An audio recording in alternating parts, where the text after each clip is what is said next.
Hi, and welcome to On the Couch, Conversations with Brenda Pohl. Please take the time to comment below, like us, and subscribe. Today's guest is Shawncy Moon. Now, Shawncy is a lighting designer, a lighting technician, and a stage man. He has formerly worked at CBS Sports.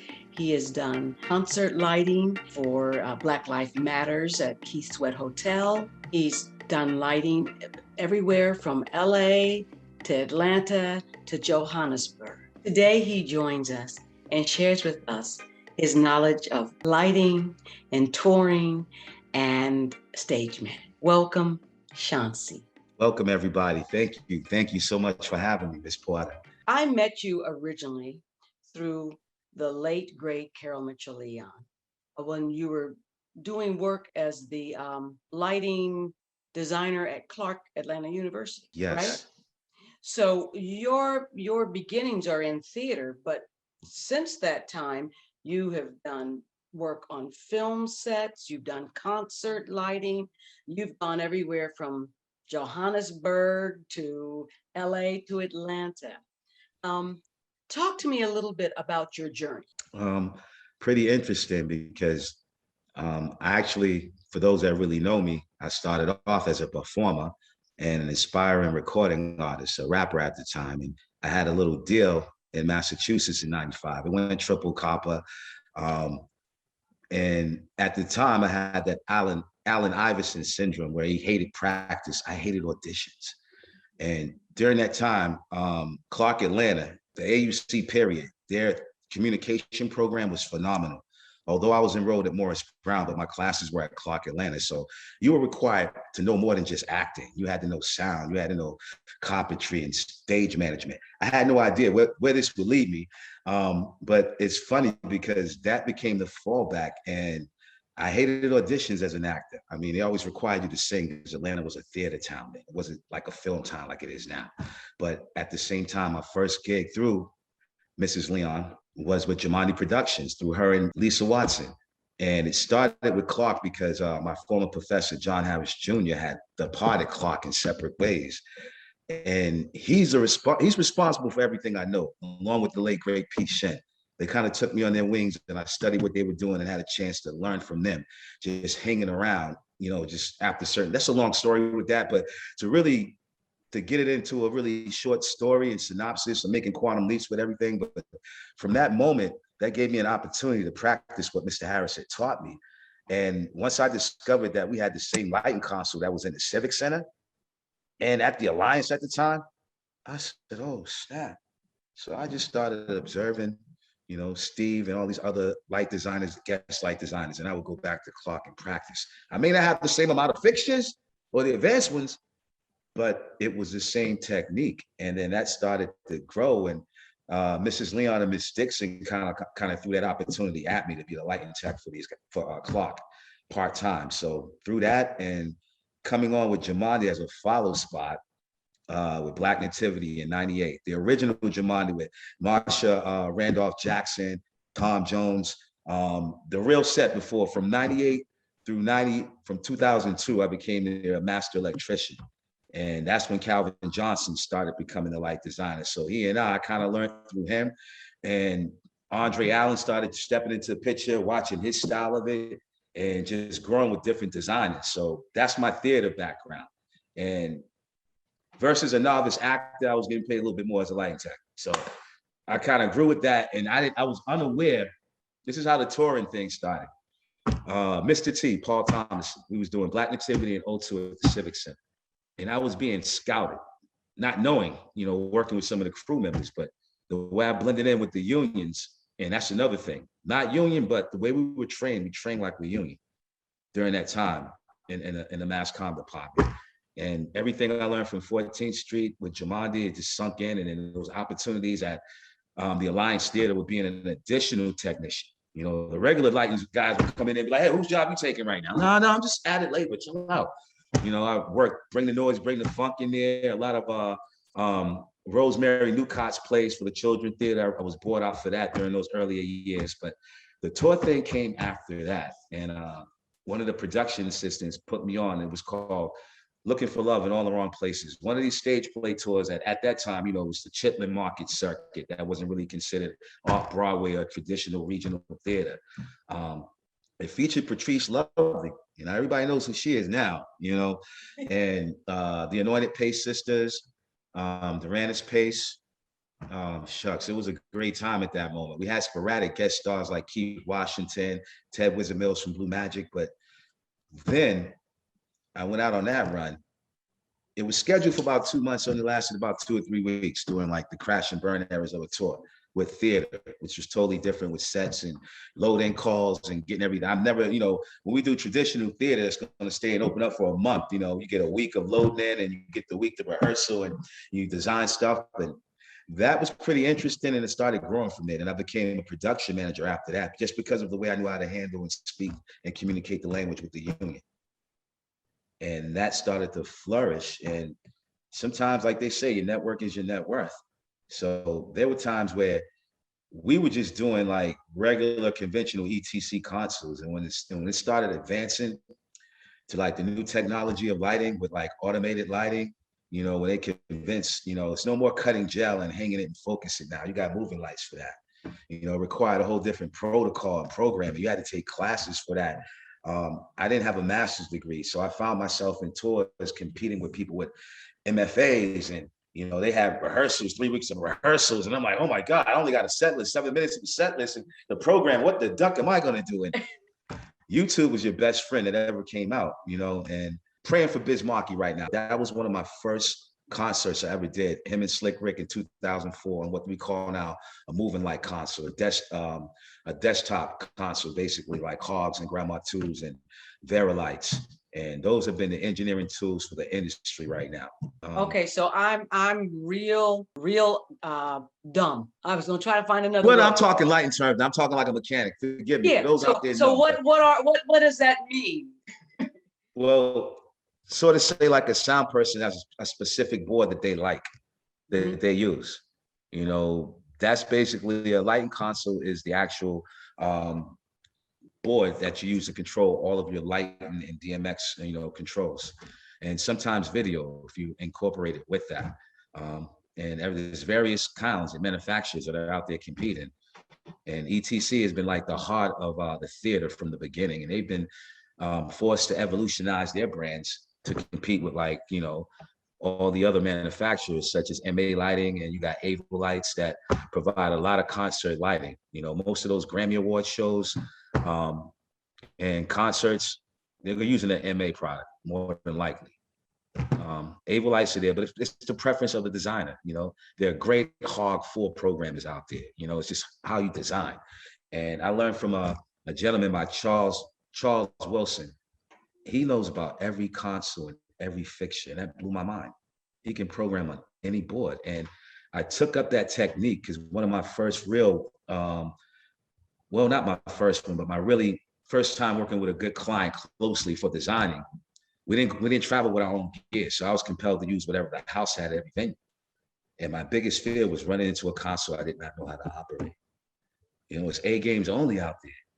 And there was one that I was a little timid from, but if you're the designer and I know what I want, you know, it's kind of like within theater, you use your programmer. You tell them what you want, you know, your sound effects and what speed or whatever, you know, the language, they're going to give you what you want. You just work off what we call a pump page. A lot of times at festivals where they have various artists coming in, you know, the Budweiser Fest, you know, everybody could travel with their own LD. Depending on who the actual headliner is, they have priority over everything. You may not have the opportunity to load up your show or clone your show. So you would have to use what they already have set up, which is like a pump page, and you just bust out your show, which is kind of like freestyling, but you have your effects right there that you do manually. And sometimes in concert world, it's better than actually having, you know, going by cue that's already set in theater. Now, television and film, you don't really need all of that. You set up all this big equipment for like 1 or 2 looks. And the primary thing they do is adjust temperatures. When I say temperatures, adjust lighting colors, fixture lighting colors and diffusion, you know, and working with the key light, you know, with interiors and exteriors. But it's kind of amazing because like theater, you get a chance to use your imagination a whole lot. You know, you got to create like that war zone like we did in bringing the noise funk. It appeared like it was a battle zone with the amber coming in slightly, with the Roscoe 26 red bleeding in. Then when you're doing film, if they want to make a club scene, they're not going to just make a club scene. They just go to a club. And just set all the lights up in there, you know? They're not going to waste time with that because they have a budget for that, you know? I mean, if they're going to use the rain and it's not raining in the forecast, they're going to get on a giant boom lift and get a fire hose with a fire truck and have it sprayed down on their designated area out there and create that rain at nighttime.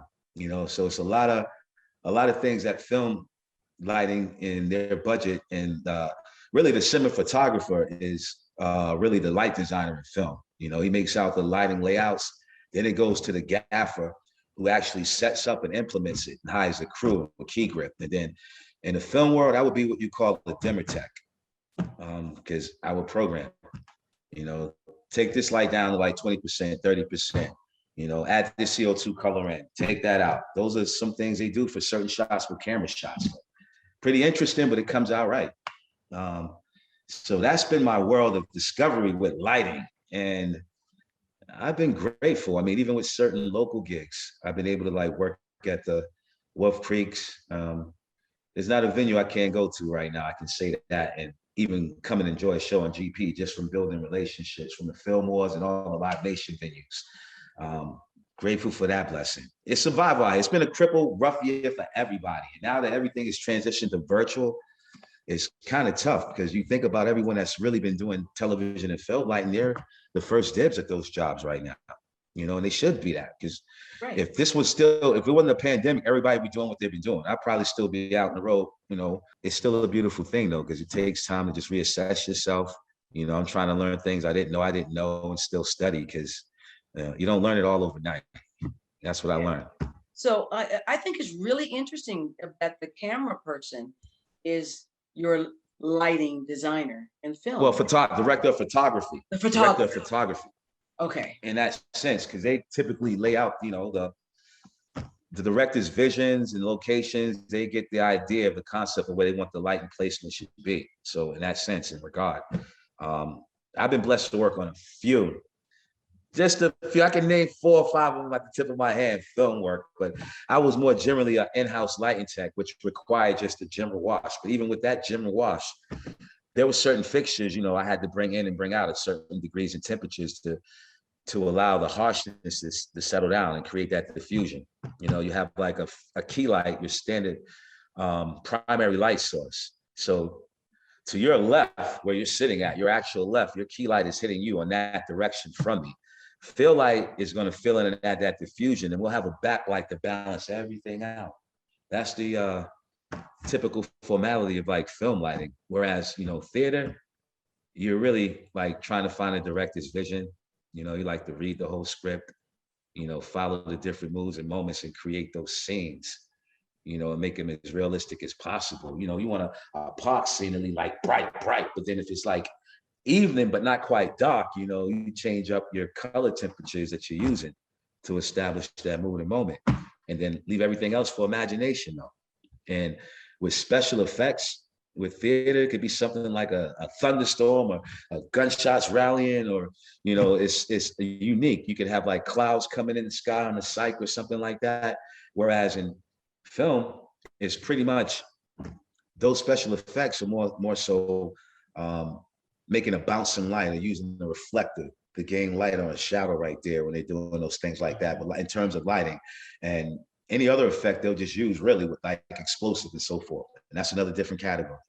And the lingo is totally different, you know, and our industry, where we come from, we say strike, let's get rid of it. In film, strike is a call for whoever's handling explosives to light that fuse and blow it up. Oh, well. So yeah, yes. So that you got to really know, you know, and you already know if you're an actor and they tell you to go camera left or right, you know, it's the opposite. You know, camera left, you go opposite over here, you know, and all, you got to know those things. It's really, and yeah, some accidents have occurred where, you know, communication, some new theater guy was like, yeah, strike, I struck the cables. And this, you know, the guy was on standby for his cue, the special effects gentleman, and just lit it. Luckily, they had a backup camera, but nobody was prepared for the explosives to go off right there. Ooh. So that, yeah, and yeah, he got terminated, but you know, But he didn't know. but yeah, those things though, it could cost you right there. It's called research, unfortunately. But that's just some things you see.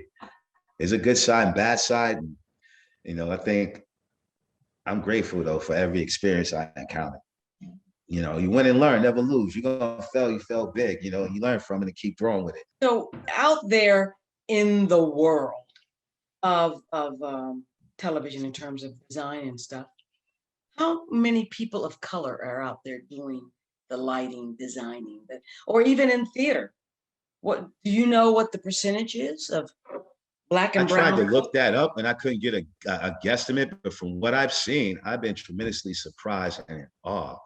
Um, because I can say right now, at least I want to say 40 to 60% are unknown out here, maybe 70 that are unknown.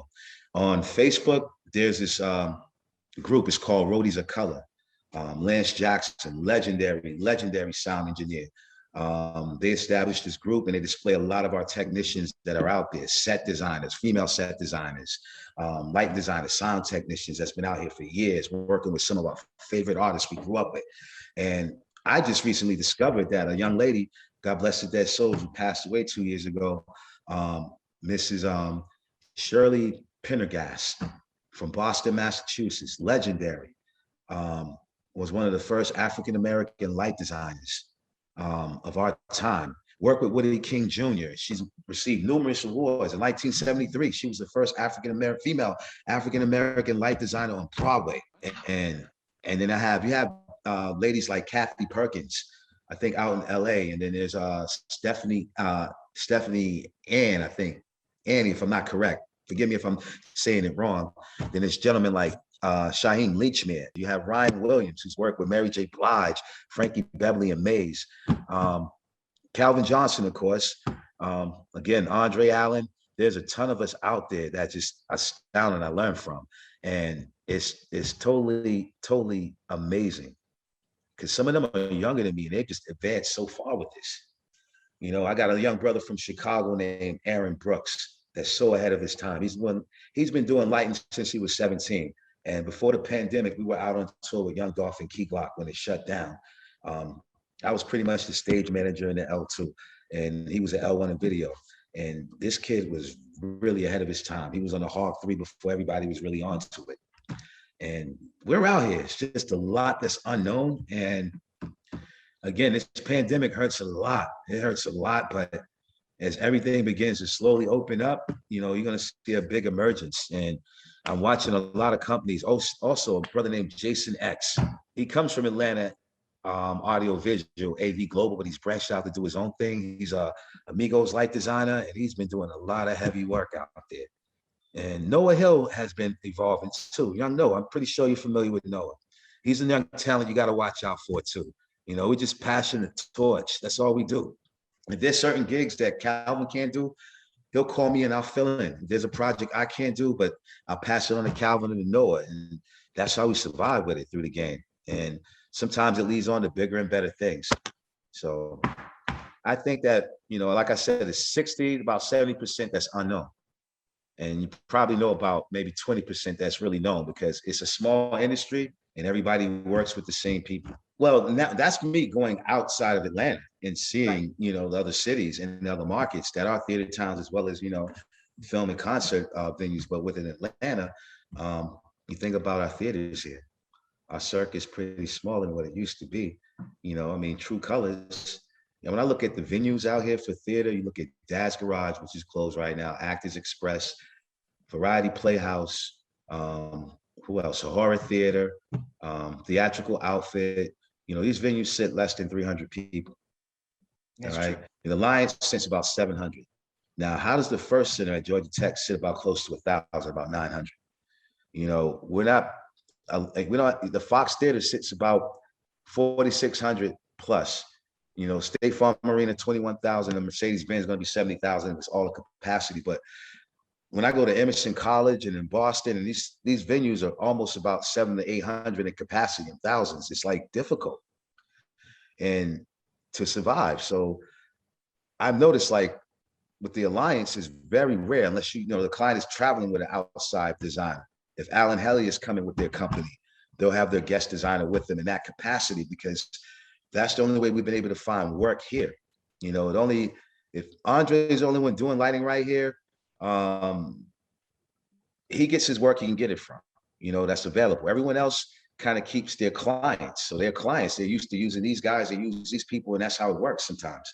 I don't think it's not to answer your question, I don't believe there's enough work available versus the designers that are out here trying to compete for it, for us African Americans. And for that compels them to go elsewhere for work in theater. It's kind of hard to get that full contract if you're not really consistently in that loop. And some theater companies and designers just are comfortable with this certain designers and style. Now, even with Tyler Perry, he uses a diverse range of designers. I can't recall any African American designers I know that design the show, but plenty of set designers. So I just really don't think there's not so many of us here in Atlanta, that are searching for those opportunities in theater like that. That's my answer to that right now. Will it change? I believe so, but I think another problem too is, a lot of colleges out here, how is their theater program and tech program now? Everybody wants to be on stage right now. There's not like a desire for someone to come in and learn this and keep going. They'd rather be the camera operators or, the film directors. And, it's just, that's the case sometimes. We don't really in Atlanta or in the Atlanta area really have any technical theater. Like I've known people go, oh, I'd really love to study set design, but I've got to go to Athens to the University of Georgia to do it. Or Full Sail, to Florida, and, University of NYU, you got to go up there, the Yale, and where they offer those programs. And yes, I agree. It's not available right now, and it's going to take a lot of renovation to, to invest in a proper theater where they can get those full, the proper training that they need to compete in today's market. And that's been a big major void right now, I think, in the Atlanta scene. That's kind of like crippling things. When you look at the high schools, I mean, the state has more money than a lot of people. You look at like Clayton County High School. That is phenomenal. It reminds me of Boston Arts Academy, that kind of like caters to all aspects of the arts, not just performing, but technical. I mean, from welding to set designing, to like building masks, being like, what do you call it? A prop master, all of those things in detail, that's what, we should be having right now at this point. That's the void that's missing right now for the future of theater. Granted, we find a way to move forward and allow, capacity to make sense. And right now, I think the biggest thing with every buyer and promoter is trying to make it make sense for the public and audience as far as pricing goes and ticket pricing. If you can only have maybe 100 or 200 people, no one's going to pay $150 to come see their favorite artist, so let alone a theater. You can't have your major actors or even just your professional actors, come in and your tickets are only $10 or $20. So it just has to make sense right now. And the virtual thing is not going anywhere. I think we've had to adapt. I think we need more writers though. The August Wilsons, we need some more writers. We need some fresh blood in there. I mean, I'm sick of seeing everyone wants to be the next Tyler Perry, but they don't get the writing, they don't get the structure of writing, creating a beginning, middle, and end, and telling a genuine story. And, that's what we stepped away from right now, and that's something that really needs to help too. And just really, we need money. We need money. Money makes the world go round, of course. And that's the only real way, because theater, everything starts with theater. You can't do anything without that. You can always retape everything. Theater, you rehearse, get it right. It's live, it's live. There's no retake. You got to keep going and roll with it. And that's the rush I like with concerts, because it's faster paced. It moves faster. It happens like that. But then that audience response, it's like you're performing with the artist, whether you on sound, on lighting, you're with that whole mood and moment. And your job is just to serve the purpose and the artist, with concert lighting. So that's the thrill of it. And I like watching some of the students up at Clark that participate in the commencement, and they're out there with their crew and they're learning how to properly roll the wires, and they're getting in deck with it and they feel like it. If it's outside the classroom and it's real. And that's something that's missing too, that they need a lot of on direct, you know, in hands training, if I'm saying this right. You know, they need, Right. yeah, they need to be in a situation where they can come to a load in for the Fox Theater and watch the union crew and how they operate, you know, or come in and, you know, watch how True Colors operates, watch how the directors do scenes, you know, and how the casting process works. And they'll find their way. You know, that love for theater is funny because I think while they're building all these high rises and everything, they have an opportunity to restructure the whole downtown and kind of like build a whole new theater town that would just creates such a revenue they wouldn't even imagine, because this is a tourist town. They need something for the attractions. We need a whole strip, you know, just to be like different theaters. And I remember one time 14th Street was rolling with 3 different shows at one time, and the Alliance was opening down there. You had that nostalgia in the air. And one thing I do love about the film game, though, especially with Tyler, he gave a lot of working theater actors opportunities in films that they may not have had trying to compete in Hollywood. And I love seeing that. I love seeing Tony Vaughn on one of his episodes, you know, and Cassie Davis and LeVan Davis. You know, I love seeing that, you know, and Karen Kendricks rolling. That's beautiful right there, you know, because they're the heart and soul of and Mrs. Fox, Crystal Fox, definitely. You know, they're the heart and soul of what I saw coming in and making Atlanta a hot theater scene, you know, because it's nothing like live theater. But again, we got to find a way to bring it back and revive it, a little more creativity. We got to get smarter usage of our money. And, you know, So do you think the whole virtual thing will erase theater? not right now, because honestly, it's a feeling until we're allowed to have camaraderie again, proper safely camaraderie. Because even if you go into like a 200-seat theater and you're thinking social distancing, you're probably going to lose about 100 seats for the funds of it. So what I think is that this is kind of like quietly the best time to come out with a real good stage play tour, small ABC market, because everybody's anxious to see something right now. So everything has a reason for happening. And this could be a chance for theater to take that spin around. And, you know, you got to start small and build it back up. So that's the advantage of having the intimacies of Variety Playhouse and 7 stages and theatrical outfit and Dash Garage when there are small venues like that. So it's going to see. You know, it depends on the product we got and how we market it, and we compel our people to be, you know, confident in coming out and supporting it. So that's where we're at right now. But virtual, it's a tool to keep going. So I don't want to say it's going to replace it, because I don't want it to replace it. I enjoy coming to a theater and watching a live show. It brings out the best in you, you know. I mean, even as an audience member, you're drawn in. You're there with them at some point. You find someone in your family that's about that life you're watching, and it's nothing like it. It's like going to a baseball game live. You won't watch it on television. I mean, you'll rarely watch a stage play on television because it's not a movie. But when it's live, it's a different experience. You know, it's almost like watching a sitcom, especially if it's a musical. You know, it's like a live sitcom, you know, live, you know. Seriously, it's live at you right there. What advice would you give to young upcoming designers in lighting? Know everything you need to know about it. Believe in yourself. Don't overthink it. And most of all, have fun during the journey. You got to learn from each light designer that you encounter. There's always someone out there that knows more than you, has been doing it longer than you. That's what I would say. And just stay creative. I love that about you, that you always have such a positive, wonderful attitude and approach. What projects are you working on right now? Well, I don't like to jinx myself when things get too close, but there's, you know, as I'm searching every day, you know, I always fill out an app or two at least for other opportunities. But like I mentioned to you earlier, I am hoping to be accepted into the union. All right, that's the biggest project I'm working on right now. Then it's a possible festival I can't name yet.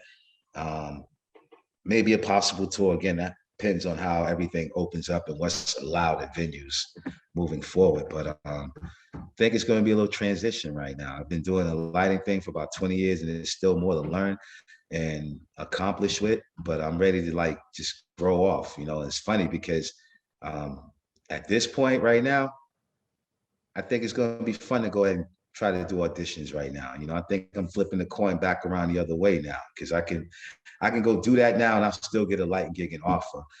Yeah, just transitioning, because I've been studying tour management and want to jump into that and understanding the dynamics of actually how a tour works, how you plan it, how you route it. And I want to ask you a little bit about. I want to ask you a little bit about the union. I'm considered a freelancer. I'm a freelancer. Best way to freelance is to get your LLC and make your own business. And the union, like you said, it offers, this basically there's no retirement plan in this at all. I already realized and come to the realization I'm gonna be working to the last day of my days if I can keep moving. There's no retirement plan in this unless you learn how to save. I used to wait tables. I still do when I can wait tables in between shows just to supplement my downtime waiting for payments, for invoices to clear. But the union gives you that security. You won't have to worry about a promoter running out on your money and not paying you, because the union will cover that. And you have to pay your dues, though. Those dues, yeah, they're expensive, but the work, you will get compensated very well if you're really, professional and good at what you do. It will, it's a safe zone. It's a comfort zone. It's like having a guaranteed agent. You don't have to deal with, all the BS and negotiations. So that's the advantages of a union. And at my age at the time right now, I'm getting kind of tired and fed up with dealing with certain promoters and renegotiating rates. And, and when you work with certain artists, it's fun, it's cool, but every artist is different and they're emotional. And artists always want to do something different, so they could just change directions without wanting. We have come to the end of our time then. Okay. And I want to thank you for your time and your energy, your love. Thank you for having me. It's been a lot of fun. Thanks for listening out there.